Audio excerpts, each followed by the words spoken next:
Garde à vue, menace de mort. Le point sur les supporters du PSG renversés près des Champs-Élysées. Un chauffeur de VTC a renversé des supporters du PSG près des Champs-Élysées, blessant grièvement l'un d'eux, après avoir paniqué, selon son avocat, après la victoire contre Arsenal en demi-finale de la Ligue des Champions. Le chauffeur de VTC en garde à vue après avoir renversé des supporters du PSG, dont l'un est blessé grièvement, a paniqué, indique son avocat. Eddy Daklaoui explique qu'il s'agit d'un chauffeur de VTC, il travaille pour une conciergerie de luxe et ramenait un ami d'un client. Selon l'avocat, sa voiture s'est trouvée au mauvais endroit au mauvais moment, près des Champs-Élysées à Paris où des supporters parisiens célébraient la victoire de leur club contre Arsenal en demi-finale de la Ligue des Champions.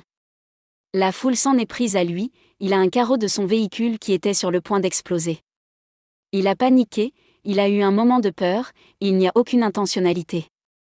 Au moins un des 3 blessés a porté plainte. Son client, inquiet, pour les 3 supporters blessés dont l'un grièvement, ne souhaite pas fuir ses responsabilités, et a d'ailleurs pris attache tôt jeudi avec la Sûreté territoriale, chargée de l'enquête ouverte par le parquet de Paris, pour se présenter. L'un des blessés, un mineur, a été transporté à l'hôpital dans la nuit avec un pronostic vital engagé. Il était toujours hospitalisé jeudi soir selon le parquet de Paris.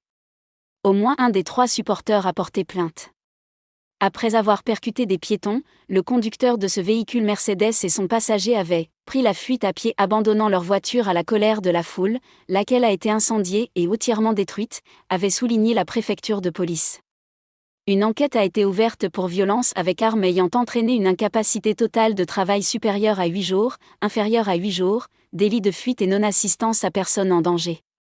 Eddy Daklaoui explique par ailleurs que le chauffeur est menacé, ainsi que sa famille, sur les réseaux sociaux, cela vient de supporters mais il y a aussi des menaces à connotation raciste.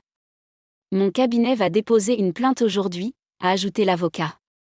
Par ailleurs, 44 gardes à vue ont été prises pour les violences commises ce soir-là.